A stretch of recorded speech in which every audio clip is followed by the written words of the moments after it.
నమస్కారం. ఇది సంగతికి స్వాగతం. పుణ్య గంగా నదిలో ఒక్కసారైనా 3 మునకలు వేయాలి. 3 మునకలు చాలు సర్వ పాప వినాశనానికి. అందుకే గంగమ్మ అంటే భారతీయ హిందూ సమాజంలో ప్రతి ఒక్కరికి అంత ఇష్టం. కన్ను మూసే ముందు గుక్కెడు గంగాజలం పోస్తే చాలు స్వర్గం ప్రాప్తిస్తుందనేది అనాదిగా విశ్వాసం. పరమశివుని జటాజుటం నుంచి జాలువారే పవిత్ర నదిలో పునీతం కావాలన్నది ప్రతి హిందువు జీవిత స్వప్నం. అలాంటి గంగమ్మే కాలకూట విషాన్ని భరిస్తూ భారంగా దయనీయంగా మారింది. కాలుష్య కాసారం అయిపోయింది. దశాబ్దాలుగా వెంటాడుతున్న శాపాలతో వైశిష్ట్యాన్ని కోల్పోతోంది. ప్రమాద హెచ్చరికల నేపథ్యంలోనూ గంగా నదీమతలిని ప్రక్షాళన చేయలేని దుస్థితి కేంద్ర ప్రభుత్వానిది. ఫలితం పవిత్ర గంగలో మునిగితే పాపాలు పోయే మాటేమో గాని ప్రాణాంతక క్యాన్సర్ వంటి రోగాలు వెంటాడడం ఖాయం అంటున్నాయి అధ్యయనాలు. ఇటీవల విడుదలైన ఓ నివేదికతో వెలుగు చూసిన ఆ నిజాలు గంగానది దుస్థితికి నిలువెత్తు నిదర్శనాలు.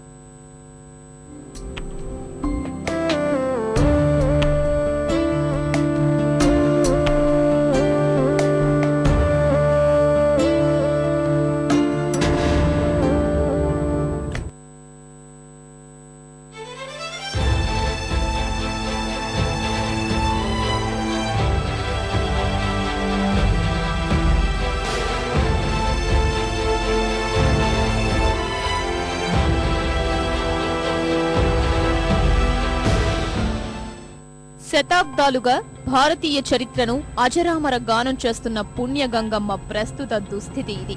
ప్రాచీన, అర్వాచీన, ఆధునిక భారతాల సాంస్కృతిక రాయబారి దయనీయ గాథ. భారతీయ వైద్య పరిశోధనా మండలి జాతీయ క్యాన్సర్ రిజిస్ట్రీ పథకంలో భాగంగా చేసిన అధ్యయనంలో తేలిన చేదు నిజాలు. గంగానదికి సంబంధించిన ఎన్నో దిగ్భ్రాంతికరమైన వాస్తవాలు వెలుగులోకొచ్చాయి. వాటిల్లో ప్రధానమైనది రాచపుండు క్యాన్సర్ కి సంబంధించిందే. ప్రస్తుతం ఊహించని రీతిలో పెరిగిపోయిన భారలోహాలు, విష రసాయనాల వల్ల గంగా జలాలు తాకితే చాలు వద్దన్నా క్యాన్సర్ వెంటాడుతుంది.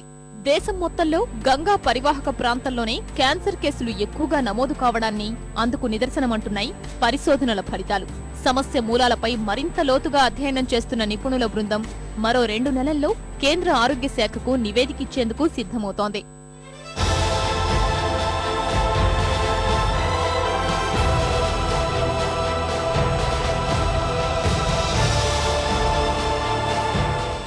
ఉత్తరప్రదేశ్లోని తూర్పు ప్రాంతం, బీహార్, బెంగాల్లో వరద ముంపు ప్రదేశాల పరిస్థితి మరీ ఆందోళనకరం. అక్కడ పిత్తాశయాలు, మూత్రపిండాలు, ఆహార నాళము, వీర్య గ్రంథులు, కాలేయం, మూత్రాశయం, చర్మ క్యాన్సర్లు పరిపాటిగా మారాయి. దేశంలోని మిగిలిన ప్రాంతాల్లో కంటే క్యాన్సర్ కేసులు ఎక్కువగా నమోదవుతున్నాయి. పిత్తాశయ క్యాన్సర్ విషయంలో గంగా పరివాహక ప్రాంతం ప్రపంచంలోనే 2వ స్థానంలో నిలిచింది. ప్రోస్టేట్ క్యాన్సర్లో దేశంలోనే మొదటి స్థానం. దీన్ని బట్టే ప్రమాద తీవ్రతను అర్థం చేసుకోవచ్చు. జాతీయ క్యాన్సర్ రిజిస్ట్రీ అధ్యయనం మరెన్నో భయంకరమైన నిజాలు వెల్లడి చేసింది. సర్వే చేసిన ప్రతి 10,000 మందిలో 450 మంది పురుషులు, 1000 మంది మహిళలు పిత్తాశయ క్యాన్సర్ బాధితులుగా తేలారు. ఉత్తరప్రదేశ్లో వారణాసి, బీహార్లోని వైశాలి, గ్రామీణ పాట్నా, బెంగాల్లోని ముర్షిదాబాద్, దక్షిణ 24 పరగణాల్లో ప్రమాదభరిత ప్రాంతాలుగా గుర్తించారు. కొన్ని చోట్ల వ్యాధి తీవ్రత జాతీయ సగటుని మించిపోయింది. దీనంతటికీ కారణం అడ్డు అదుపు లేని నదీ జలాల కాలుష్యమే అని వారి పరిశోధనల్లో తేలింది. ఏళ్ల తరబడి జరుగుతున్న విధ్వంసానికి మనం చెల్లిస్తున్న మూల్యమదే. గంగను ఆనుకుని ఉండే దాదాపు అన్ని పరిశ్రమలు దశాబ్దాల తరబడి ప్రమాదకరమైన వ్యర్థాల్ని వదిలిపెడుతున్నాయి. విచ్చలవిడిగా, అశాస్త్రీయంగా జరుగుతున్న వ్యర్థాల పారబోత కొంప ముంచుతోంది. పావన గంగా పరివాహకం వెంబడి ఉంటున్న జనాలు తీవ్రంగా నష్టపోవాల్సిన పరిస్థితి తలెత్తింది. ఆర్సెనిక్, క్లోరైడ్, ఫ్లోరైడ్ వంటి ఇతర భారలోహాలు దట్టంగా పేరుకుపోవడం వల్ల ఎదురవుతున్న సంకట స్థితి ఇది. హిమాలయాల సానువుల్లో గంగోత్రి వద్ద కళ్లు తెరిచి 10 భారతీయ రాష్ట్రాలు సహా 40 కోట్ల మందికి జీవదాయిని అయిన గంగా నదికి ఇంత కష్టమా అంటే ఎవరూ నమ్మలేకపోవచ్చు. నిజానికి విష్ణుప్రయాగ వద్ద అలకనంద సంగమం మొదలు బంగ్లాదేశ్లో జమున, మేఘన కలయిక వరకు గంగా నదీమ తల్లి గలగలలు దాని సుసంపన్నతను వివరిస్తాయి. బెంగాల్లోని సుందరవనాల వద్ద బంగాళాఖాతంలో కలిసేలోగా దేశంలో 10 రాష్ట్రాలు, మరో 3 దేశాల్లో వ్యాపించిన సుదీర్ఘ ప్రదేశాన్నంతా సస్యశ్యామలం చేస్తోంది గంగా. చరిత్ర కందని కాలం నుంచి కోట్లాది మందిని తన వద్దకు రప్పించుకుని వారి హృదయాలు గెలుచుకున్న నదీమ తల్లి భారతీయాత్మకు సజీవ ప్రతిరూపం. జన్మస్థానం నుంచి సాగర సంగమం వరకు, ప్రాచీన భారతం నుంచి అర్వాచీన భారతం వరకు భారతదేశ సంస్కృతి, నాగరికతల ఇతిహాసాన్ని, సామ్రాజ్యాల ఉత్థాపతనాల చరిత్రని, మహానగరాలు నిర్మించిన మానవుడి సాహస గాథల్ని అజరామరంగా గానం చేస్తుంది గంగా అంటూ ఈ నదీ ప్రాధాన్యతను తన డిస్కవరీ ఆఫ్ ఇండియాలో ప్రస్తుతించాడు పండిట్ జవహర్లాల్ నెహ్రూ.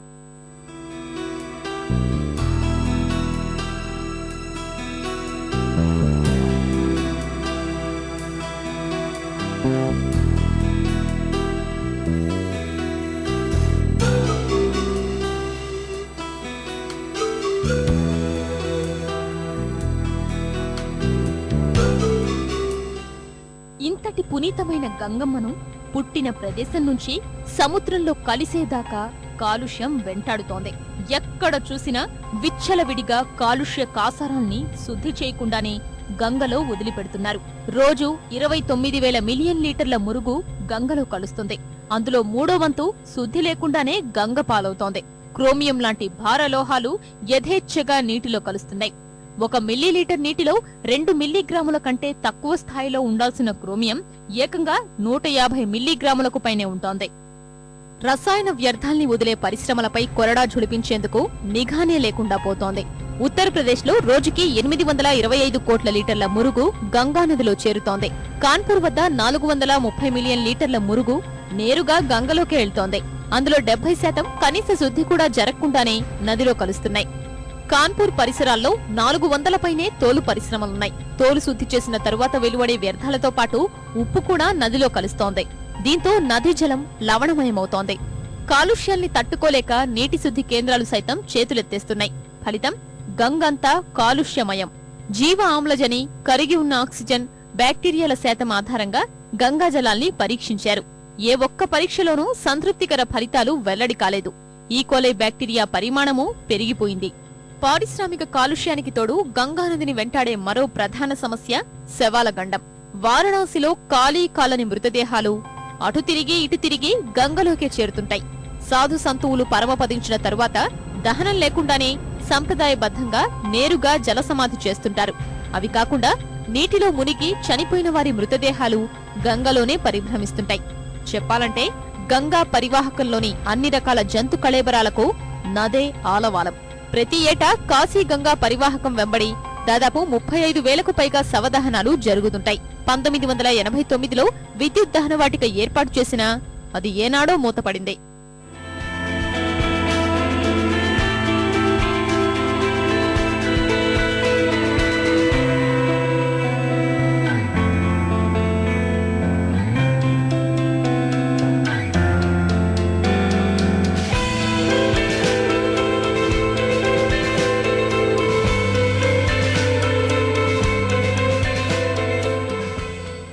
మరోవైపు బెంగాల్లోని చిన్నవి పెద్దవి కలుపుకొని మొత్తంగా 30కి పైగా కాల్వలు గంగానదిలోకి మురుగును విడుదల చేస్తున్నాయి. మురుగును శుద్ధి చేసే కేంద్రాలు ఏమాత్రం ప్రభావశీలంగా పనిచేయడం లేదు. నిపుణుల ప్రకారం బెంగాల్లో గంగానదీ జలాలు కనీసం స్నానం చేసేందుకు కూడా పనికిరావని తేల్చేశారు. ఇతర కాలుష్య కాసారాలు నదీ జీవకళను భ్రష్టు పట్టిస్తున్నాయి. ఈ నీటిలో జీవ ఆమ్లజని డిమాండ్ బీఓడీ ఆందోళనకర స్థాయిలో ఉంది. భాగల్పూర్ పరిసరాల్లో సాగునీటి ప్రాజెక్టులు కాలుష్యం ప్రభావంతో నదీ సహజావరణ వ్యవస్థ దెబ్బతింటోంది. అధిక సంఖ్యలో ఉండే డాల్ఫిన్లు ఒకప్పుడు నదికి ప్రత్యేక ఆకర్షణగా నిలిచాయి.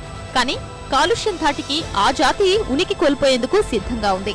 గంగలో ప్రస్తుతం 2,000 కంటే తక్కువే ఉన్నాయి డాల్ఫిన్లు.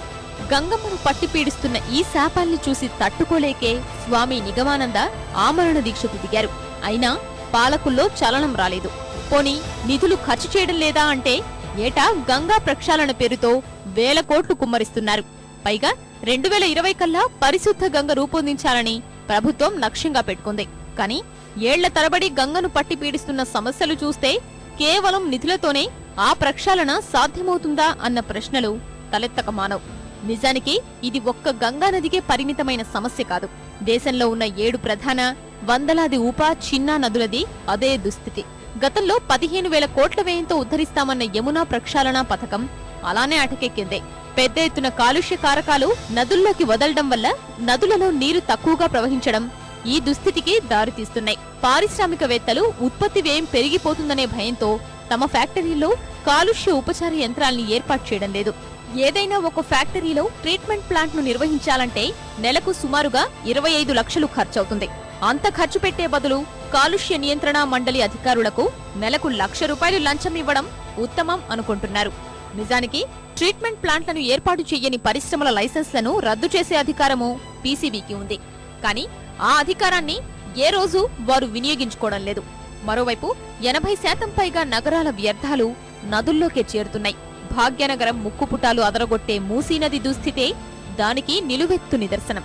ప్రతిరోజు గంగానదిలోకి 2,900 మిలియన్ లీటర్లు, ఒక్క ఢిల్లీ నుంచే యమునా నదిలోకి 3,296 మిలియన్ లీటర్ల వ్యర్థాలు కలసిపోతూ ఆ నదిని ప్రపంచంలోనే అత్యంత కలుషిత నదిగా మార్చేశాయి. ఈ మాటల్ని చెప్పింది ఎవరో కాదు, స్వయాన భారత పరిశ్రమల సమాఖ్యనే. 2010-11కి సంబంధించిన కాగ్ నివేదిక కూడా దేశంలో నదుల దైన్యంపై ఆందోళన వ్యక్తం చేసింది. మృత్యుకుహరాలుగా మారుతున్నాయని కేంద్రాన్ని హెచ్చరించింది. చరిత్రను నడిపించే జలసిరులు ఇలా విషమయం